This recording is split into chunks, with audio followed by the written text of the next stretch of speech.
Chapter 3. A Short Rest.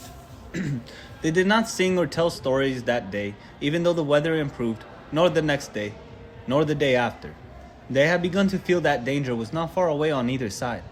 They camped under the stars, and their horses had more to eat than they had, for there was plenty of grass, but there was not much in their bags, even with what they had got from the trolls. One morning, they forded a river at a wide, shallow place, full of the noise and of stones and foam. The far bank was steep and slippery. When they got to the top of it, leading their ponies, they saw that the great mountains had marched down very near to them.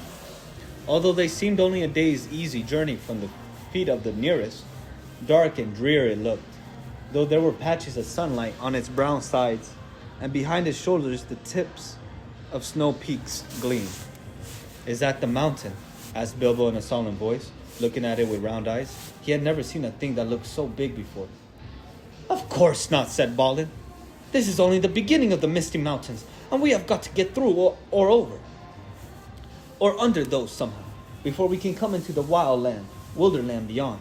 And it is a deal of a way even from the other side of them to the lonely mountain in the east, where Smaug lies on the treasure." "Oh," said Bilbo, and just at that moment he felt more tired than he ever remembered feeling before. He was thinking once again of his comfortable chair before the fire in his favorite sitting room in his hobbit hole, and of the kettle singing, now for the last time. Now Gandalf led the way. We must not miss the road, or we shall be done for," he said. "We need food for one thing, and rest in reasonable safety. Also, it is very necessary to tackle the Misty Mountains by the proper path, or else you will get lost in them, and have to come back and start at the beginning again, if you ever get back at all." They asked him where he was making for, and he answered, "You are come to the very edge of the wild, as some of you may know, hidden somewhere ahead of us, in the fair valley of Rivendell, where Elrond lives in the last homely house. I sent a message by my friends, and we are expected." That sounded nice and comforting. But they had not got there yet, and it was not so easy as it sounds to find the last homely house west of the mountains. There seemed to be no trees and no valleys and no hills to break the ground in front of them. Only one vast slope going slowly up and up to meet the feet of the nearest mountain.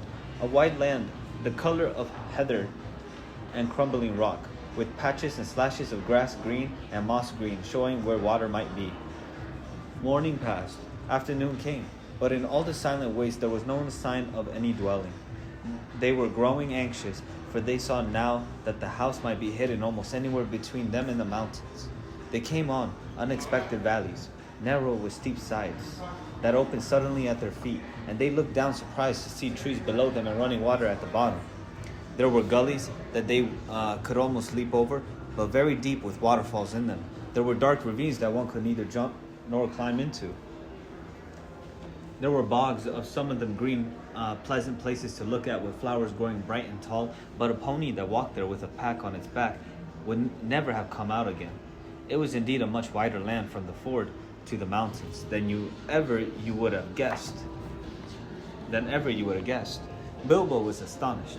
The only path was marked with white stones, some of which were small, and others were half covered with moss or heather. I don't know what heather is or heather. Altogether, it was a very slow business following the track, even guided by Gandalf, who seemed to know his way about pretty well. I'm gonna get bothered. I'm gonna go find out what heather is. Heather?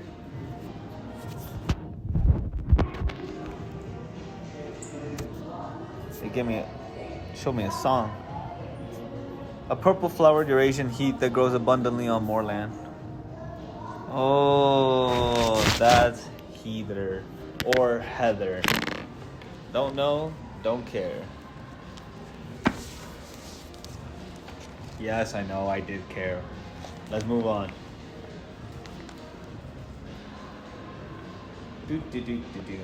His head and beard wagged this way and that as he looked for the stones, and they followed his lead, but they seemed no nearer to the end of the search when the day began to fall.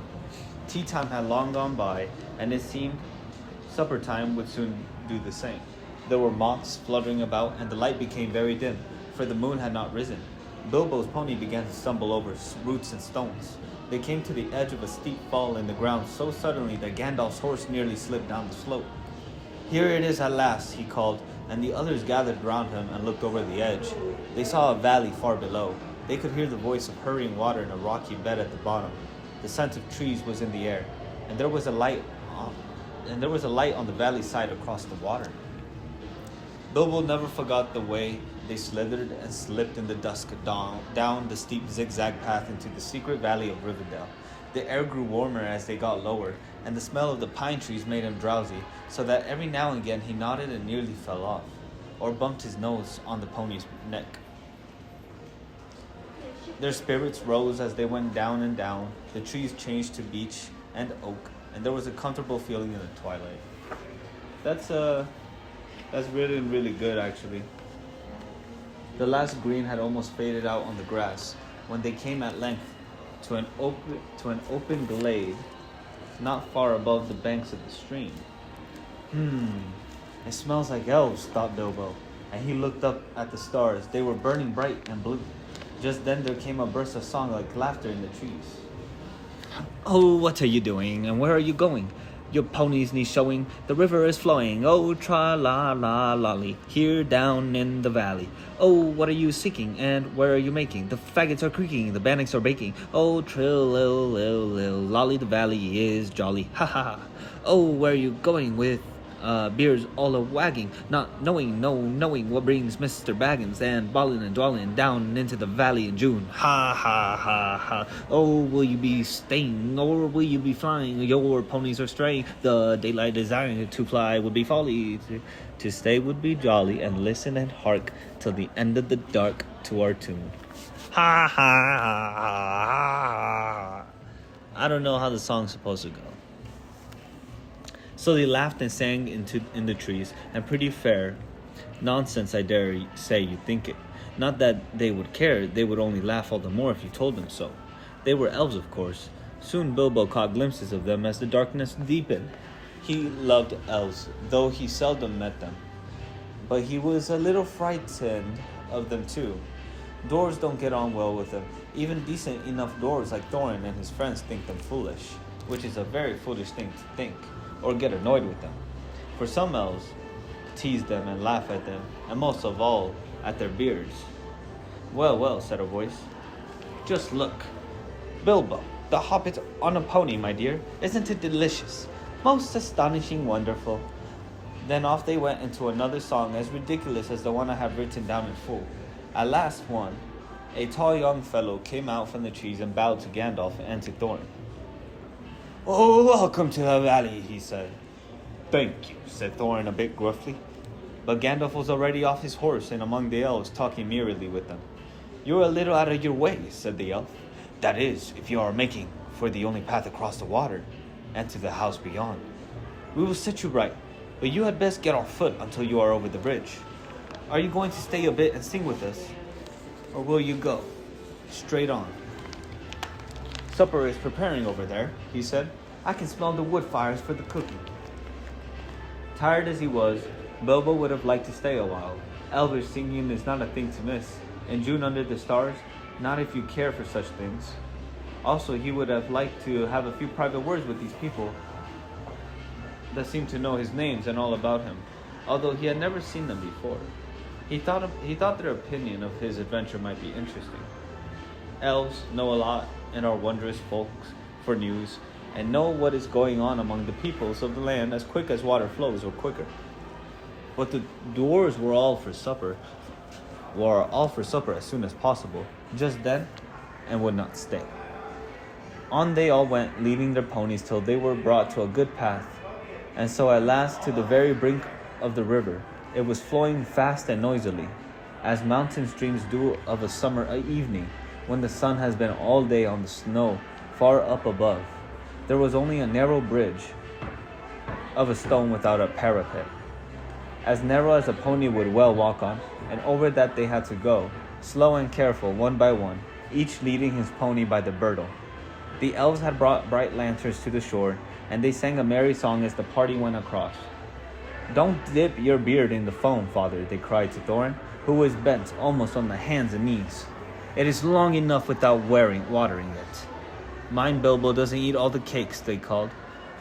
He is too fat to get through keyholes yet. Hush, hush, good people, and good night, said Gandalf, who came last. Valleys have ears and some elves have over merry tongues. Good night. Gandalf sounds crazy. He's saying good night to what? The mountains? To the valleys. I wonder if he's talking about I don't know. He's talking about some weird ass, like tree alive. That's for sure. And so at last they all came to the last homely house and found its doors flung open. Now it is a strange thing, but things that are good to have and days that are good to spend are soon told about and not much to listen to. While things that are uncomfortable, palpitating, and even gruesome may make a good tale and take a deal of telling away, they stayed long in that good house, 14 days at least, and they found it hard to leave. Bilbo would gladly have stopped there forever and ever, even supposing a wish would have taken him right back to his hobbit hole without trouble. Yet there is little to tell about the stay. The master of the house was an elf friend, one of those people whose fathers came into the strange stories before the beginning of history, the wars of the evil goblins and the elves and the first men in the north. In those days of our tale, there were still some people who had both elves and heroes of the north for ancestors, and Elrond, the master of the house, was their chief. This is fun. I'm only having fun because I've seen the movies, so I wonder how someone would feel about this if they hadn't read the movies. There's not a lot of action, and we're already on page 61. I don't know how many pages there is. I'm not gonna look. I'm not going to, but I'm on page 61. He was as noble and as fair in face as an elf lord, as strong as a warrior, as wise as a wizard, as venerable as a king of dwarves, and as kind as summer. He comes into many tales, but his part in the story of Bilbo's great adventure is only a small one, though important, as you will see, if we ever get to the end of it. His house was perfect, whether you liked food, or sleep, or work, or storytelling, or singing, or just sitting and thinking best, or a pleasant mixture of them all. Evil things did not come into the valley. I wish I had time to tell you even a few of the tales of one or two of the songs that they had heard in that house. All of them, the ponies as well, grew refreshed and strong in a few days there. Their clothes were mended as well as their bruises, their tempers, and their hopes. Their bags were filled with food and provisions, light to carry but strong to bring them over the mountain passes. Their plans were improved with the best advice. So the time came to Midsummer Eve, and they were to go on again with the early sun on midsummer morning. Elrond knew all about runes of every kind.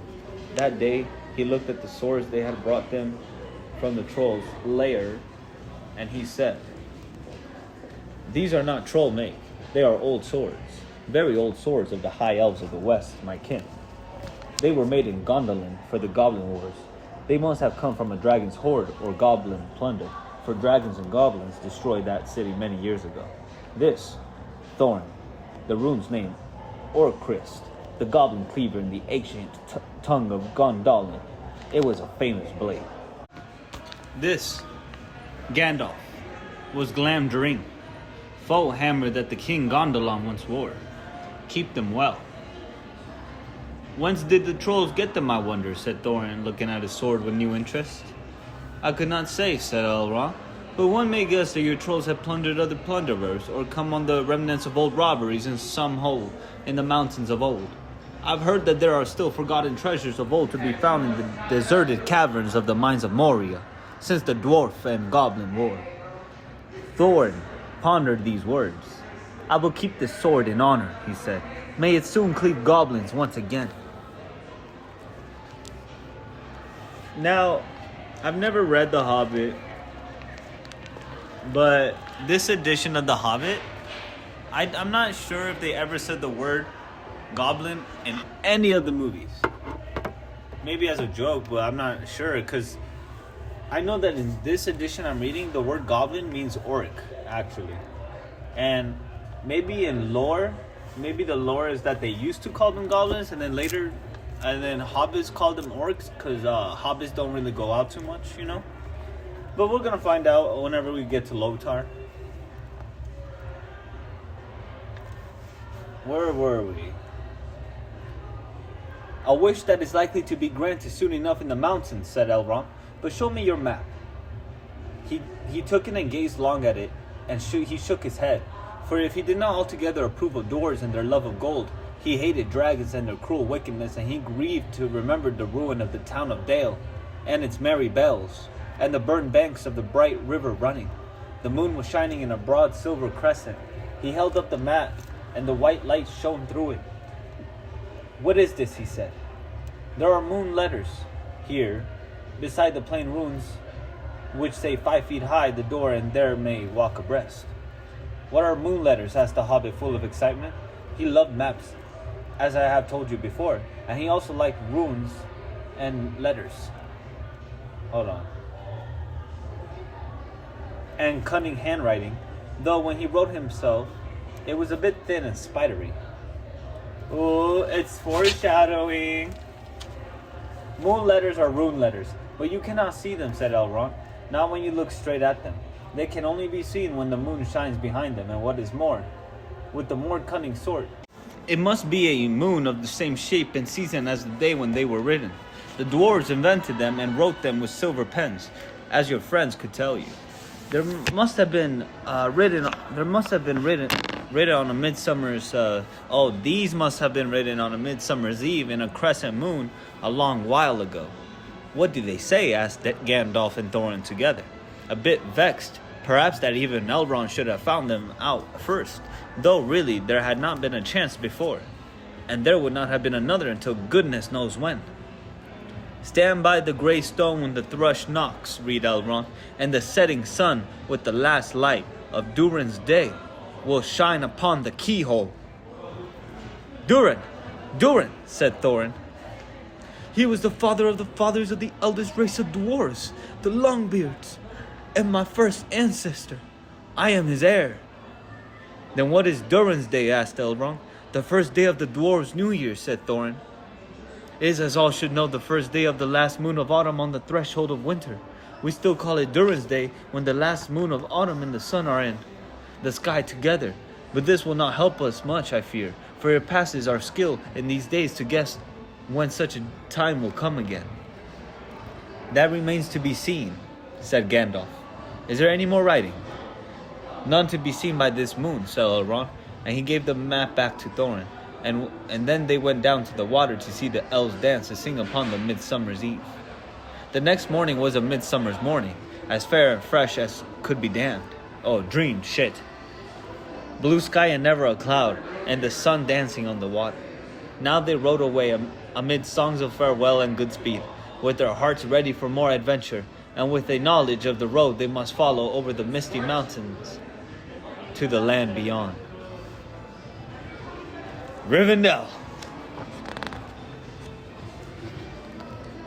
All right. The Hobbit by J.R.R Tolkien, Chapter 4.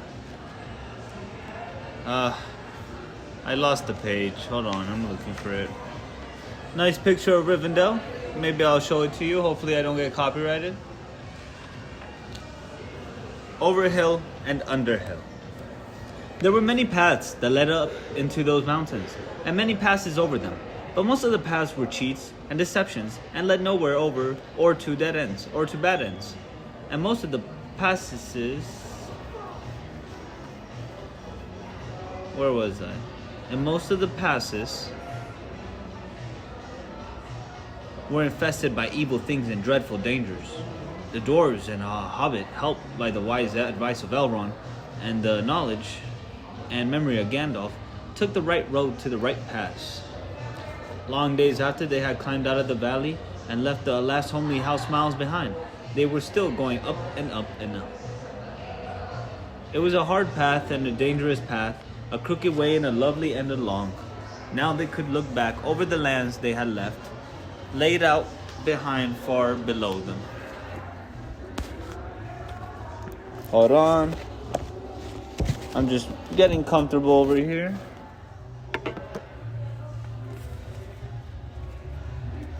Far, far away in the west, where things were blue and faint, Bilbo knew there lay his own country of safe and comfortable things, and his little hobbit hole. He shivered. It was getting bitter cold up here, and the wind came shrill among the rocks. Boulders, too, at times came galloping down the mountainsides, let loose by midday sun upon the snow, and passed among them, which was lucky, or over their heads, which was alarming. The nights were comfortless and chill, and they did not dare to sing or talk too loud, for the echoes were uncanny, and the silence seemed to dislike being broken. Damn, that was a fire line. Except by the noise of water and the wail of wind and the crack of stone. Bro, these lines are crazy right now. I like the prose right now in chapter 4. Maybe it's a little slow start, but I don't think so. You know, I love character building. Whatever. Let's move on. The summer is getting on down below, thought Bilbo, and haymaking is going on and picnics. They will be harvesting and blackberrying before we even begin to go down the other side at this rate. And the others were thinking equally gloomy thoughts. Although when they had said goodbye to Elrond in the high hope of a midsummer morning, they had spoken gaily of the passage of the mountains and of riding swift across the lands beyond. They had thought of coming to the secret door in the lonely mountain, perhaps that very next first noon of autumn, and perhaps it would be Durin's Day, they had said. Only Gandalf had shaken his head and said nothing. Dwarves had not passed that way for many years, but Gandalf had, and he knew how evil and danger had grown and thriven in the wild. Since the dragons had driven men from the lands and the goblins had spread in secret after the battle of the mines of Moira, even the good plans of the wise wizards like Gandalf and of good friends like Elrond go astray sometimes when you are off on dangerous adventures over the edge of the wild, and Gandalf was a wise enough wizard to know it. We're at the mountain path, baby. He knew that something unexpected might happen, and he hardly dared to hope that they would pass without fearful adventure over those great tall mountains with lonely peaks and valleys where no king ruled. They did not. All was well until one day they met a thunderstorm. More than a thunderstorm, a thunder battle. You know how terrific a really big thunderstorm can be down in the land and in a river valley, especially at times when two great thunderstorms meet and clash? More terrible still are thunder and lightning in the mountains at night, when storms come up from east and west and make war. The lightning splinters on the peaks and rocks shiver, and great crashes split the air and go rolling and tumbling into every cave and hollow, and the darkness is filled with overwhelming noise and sudden light. Bro, this is written really cool right now. Bilbo had never seen or imagined anything of the kind. They were high up in a narrow palace, with a dreadful fall into a dim valley at one side of them. There they were sheltering under a hanging rock for the night, and he lay beneath a blanket and shook from head to toe. When he peeped out in the lightning flashes, he saw that across the valley the stone giants were out, and were hurling rocks at one another for a game, and catching them and tossing them into the darkness, where they smashed among the trees far below, or splintered into little bits with a bang. Then came a wind and a rain, and the wind whipped the rain and the hell about in every direction, so that an overhanging rock was no protection at all. Soon they were getting drenched, and their ponies were standing with their heads down and their tails between their legs, and some of them were whining with fright. They could hear the giants guffawing and shouting all over the mountainsides. "This won't do at all," said Thorin. "If we don't get blown off or drowned or struck by lightning, we shall be picked off by some giant and kicked sky high for a football." "Well, if you know of anywhere better, take us there," said Gandalf, who was feeling very grumpy and was far from happy about the giants himself. The end of their argument was that they sent Fili and Kili to look for a better shelter. They had very sharp eyes, and being the youngest of the dwarves by some 50 years, they usually got these sort of jobs, when everybody could see that it was absolutely no use sending Bilbo. There is nothing like looking. If you want to find something, or so Thorin said to the young dwarves, you certainly usually find something. If you look, but it is not always quite the something you were after. So it proved on this occasion. Soon Fili and Kili came crawling back, holding on to the rocks in the wind. We have found a dry cave, they said, not far around the next corner, and ponies and all around could get inside. Have you thoroughly explored it? Said the wizard, who knew that caves up in the mountains were seldom unoccupied. Yes, they said, though everybody knew they could not have been long about it. They had come back too quick. It isn't all that big, and it does not go far back.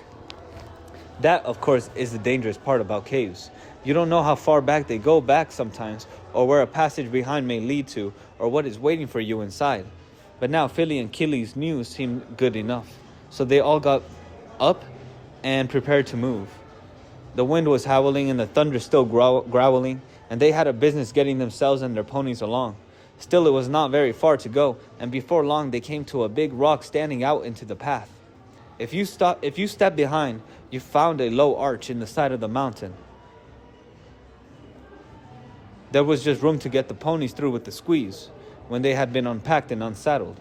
As they passed under the arch, it was good to hear the wind and the rain outside instead of all about them, and to feel safe from the giants and the rocks. But the wizard was talking. No risks. He lit up his wand, as he did that day in Bilbo's dining room. That seemed so long ago, if you remember. And by its light, they explored the cave from end to end. It seemed quite a fair size, but not too large and mysterious. It had a dry floor and some comfortable nooks. At one end, there was a room for the ponies.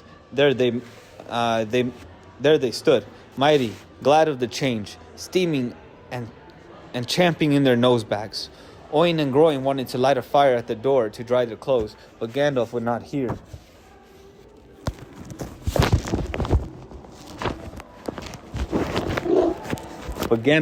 Of it. So they spread out their wet things on the floor and got dry ones out of their bundles.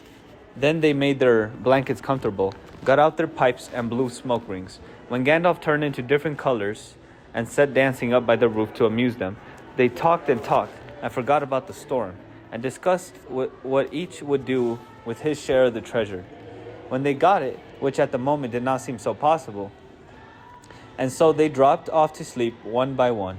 And what was the last time they used the ponies, packages, baggages, tools, and paraphernalia that they had brought with them? It turned out a good thing that night that they had brought little Bilbo with them after all.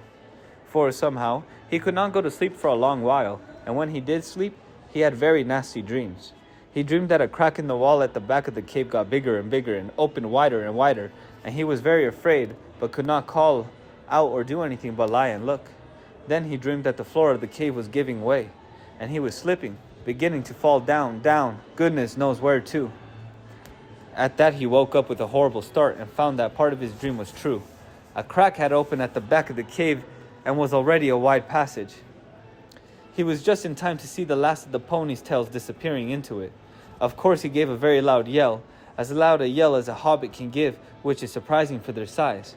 Out jobbed the goblins, big goblins, great ugly looking goblins, lots of goblins, before you could say rocks and blocks. There were 6 to each dwarf at least, and 2 even for Bilbo, and they were all grabbed and carried through the crack before you could say tinder and flint. But not Gandalf. Bilbo's yell had done much good. It had wakened him up wide in a splinter second, and when goblins came to grab him, there was a terrific flash like lightning in the cave, a smell like gunpowder, and several of them fell dead. Oh wow, that was easy. The crack closed with a snap, and Bilbo and the dwarves were on the wrong side of it. Where was Gandalf? Of that, neither they nor the goblins had any idea, and the goblins did not wait to find out. They seized Bilbo and the dwarves and hurried them along. It was deep, dark, such as only goblins that have taken to living in the heart of the mountains can see through.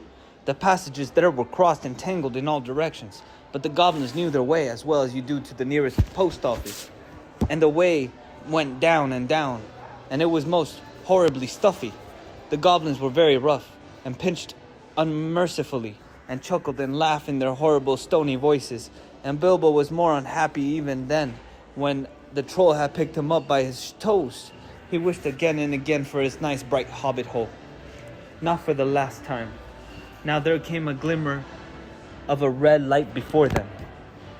The goblins began to sing or croak, keeping time with the flap of their flat feet on the stone, and shaking the prisoners as well. Clap, snap, the black crack, grip, grab, pinch, nap, and down went to Goblin Town. You go, my lad. Crash, crash, crash, smash, hammer and tongues, knocker and gongs, pound, pound, far, underground, ho, ho, my lad. Swish, smack, whip, crack, better and beat, yammer and bleat, work, work, nor dare to shirk, while goblins quaff and goblins laugh, round and round far underground below, my lad. It sounded truly terrifying.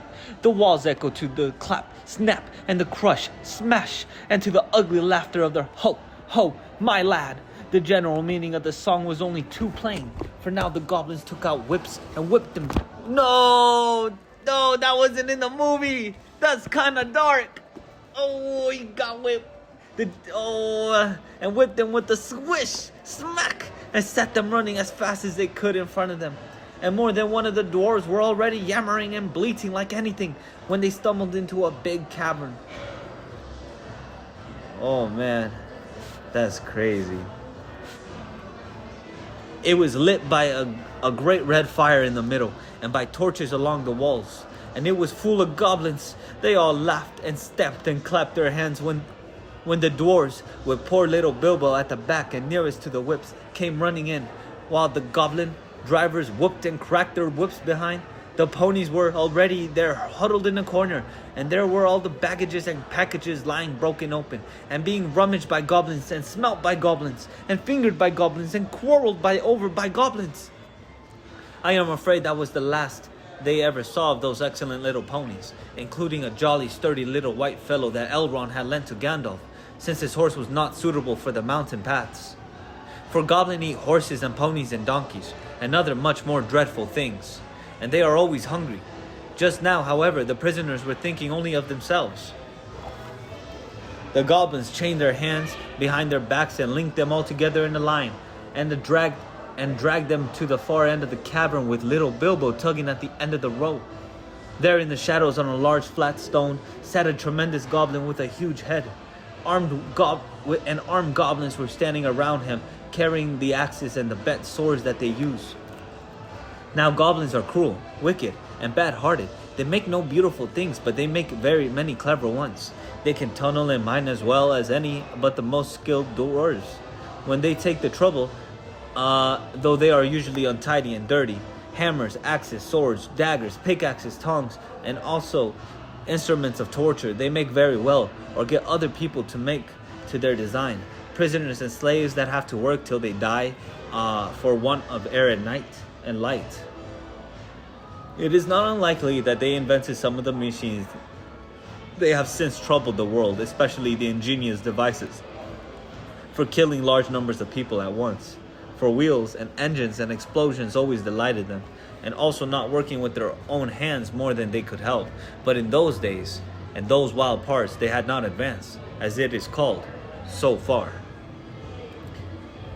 They did not hate dwarves, especially, no more than they hated everybody and everything, and particularly the orderly and prosperous. In some parts, wicked dwarves had even made alliances with them. But they had a special grudge against Thorin's people because of the war which you have heard mentioned, but which does not come into this tale. And anyway, goblins don't care who they catch, as long as it is done smart and secret, and the prisoners are not able to defend themselves. "Who are these miserable persons?" said the great goblin. "Dwarves and this," said one of the drivers, pulling at Bilbo's chain so that he fell forward onto his knees. "We found them sheltering it in our front porch." What do you mean by it? Said the great goblin, turning to Thorin. Up to no good, I'll warrant. Spying on the private business of my people, I guess. Thieves, I shouldn't be surprised to learn. Murderers and friends of elves, not unlikely. Come, what have you got to say? Thorin, the dwarf at your service, he replied. It was merely a polite nothing. Of the things which you suspect and imagine, we had no idea at all. We sheltered from a storm in what seemed a convenient cave and unused. Nothing was further than our thoughts than inconveniencing goblins in any way whatever. That was true enough. Said the great goblin. So you say. Might I ask what you were doing up in the mountains at all, and where you were coming from and where you were going to? In fact, I should like to know all about you. Not that it will do you much good, Thorin Oakenshield. I know too much about your folk already, but let's have the truth or I will prepare something particularly uncomfortable for you. We were on a journey to visit our relatives, our nephews and nieces, and first, second, and third cousins, and the other descendants of our grandfathers, who live on the east side of these truly hospitable mountains, said Thorin. Not quite knowing what to say all at once in a moment, when obviously the exact truth would not do at all. He is a liar, oh truly tremendous one, said one of the drivers. Several of our people were struck by lightning in the cave when we invited these creatures to come below, and they are as dead as stones. Also, he has not explained this. He held out the sword which Thorin had worn, the sword which came from the troll's lair. The great goblin gave a truly awful howl of rage when he looked at it, and all his soldiers gnashed their teeth. Oh no. Oh, it was his friend's sword. Clashed their shields and stamped. They knew the sword at once. It had killed hundreds of goblins in its time, when the fair elves of Gondolin hunted them in the hills, or did battle before their walls. They had called it Orcrist, Goblin Cleaver, but the goblins simply called it Biter. They hated it worse than anyone that carried it. Murderers and elf friends, the great goblin shouted. Slash them, beat them, bite them, gnash them. Take them away to the dark holes full of snakes, and never let them see the light again. He was in such a rage that he jumped off his seat and himself rashed at Thorin with his mouth open. Damn. Just at that moment, all the lights in the cavern went out, and the great fire went off, poof, into a tower of blue glowing smoke, right up to the roof that scattered, piercing white sparks all among the goblins. The yells and yammering, croaking, gibbering and jabbering, howls and growls and curses, shrieking and striking that followed were beyond description. Several hundred wildcats and wolves being roasted slowly alive together would not have compared with it. The sparks were burning holes in the goblins, and the smoke that now fell from the roof made the air too thick for even their eyes to see through. Soon they were falling over one another and rolling in heaps on the floor, biting and kicking and fighting as if they all had gone mad. Suddenly a sword flashed in its own light. Bilbo saw it go right through the great goblin as he stood, dumbfounded in the middle of his rage. He fell dead. And the goblin soldiers fled before the sword, shrieking into the darkness. Fuck. I lost my page. Again. Sorry. I suck.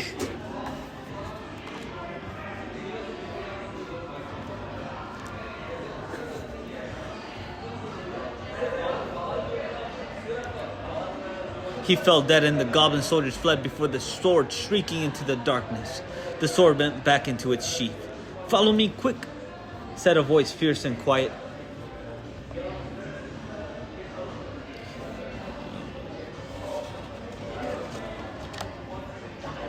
And he fell dead.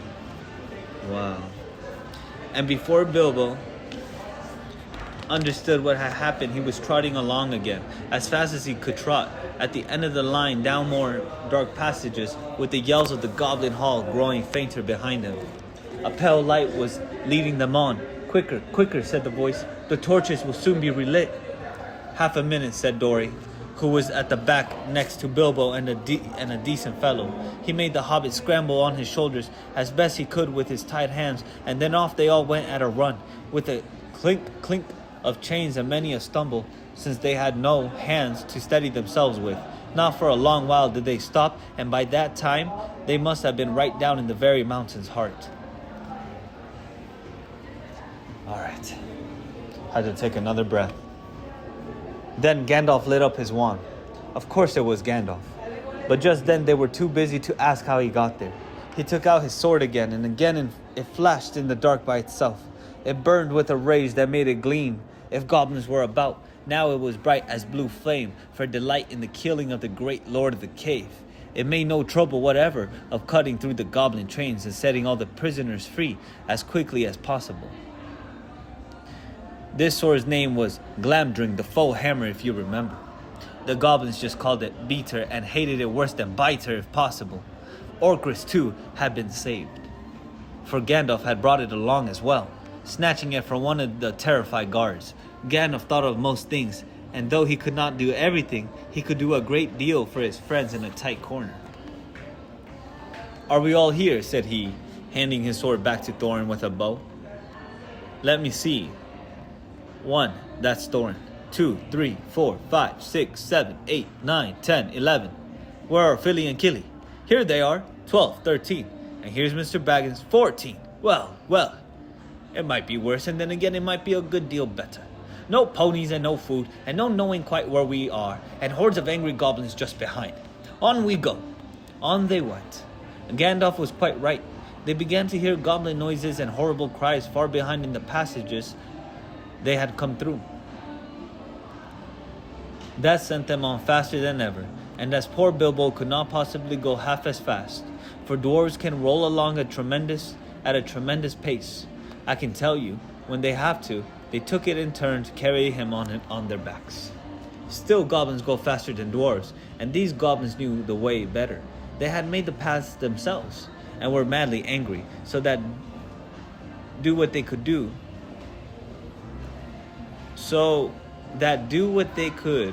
the dwarves heard the cries and howls getting closer and closer. Soon they could hear even the flap of the goblin feet, many feet, which seemed only just round the last corner.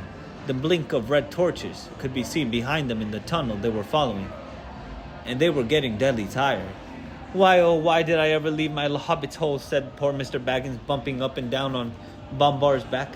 "Why, oh, why did I ever bring a wretched little hobbit on a treasure hunt?" said poor Bombar, who was fat and staggered along, the sweat dripping down his nose. In his heat and terror. At this point, Gandalf fell behind, and Thorin with him. They turned a sharp corner. "About turn!" he shouted. "Draw your sword, Thorin!" There was nothing else to be done, and the goblins did not like it. They came scurrying around the corner in full cry, and found Goblin Cleaver and Foe Hammer shining cold and bright right in their astonished eyes. The ones in front dropped their torches and gave one yell before they were killed. The ones behind yelled still more, and leaped back, knocking over those that were running after them. "Biter and Beater!" they shrieked, and soon they were all in confusion, and most of them were hustling back the way they had come. It was quite a long while before any of them dared to turn that corner. By that time the dwarves had gone on again, a long way on into the dark tunnels of the goblins' realm. When the goblins discovered that, they put out their torches and they slipped on soft shoes, and they chose out their very quickest runners with the sharpest ears and eyes. They ran forward as swift as weasels in the dark, and with hardly any more noise than bats. This is why neither Bilbo nor the dwarves, nor even Gandalf heard them coming, nor did they see them. But they were seen by the goblins that ran silently up behind. For Gandalf was letting his wand give out a faint light to help the dwarves as they went along. Quite suddenly, Dori, now at the back again carrying Bilbo, was grabbed from behind in the dark. He shouted and fell, and the hobbit rolled off his shoulders into the blackness, bumped his head on hard rock, and remembered nothing more.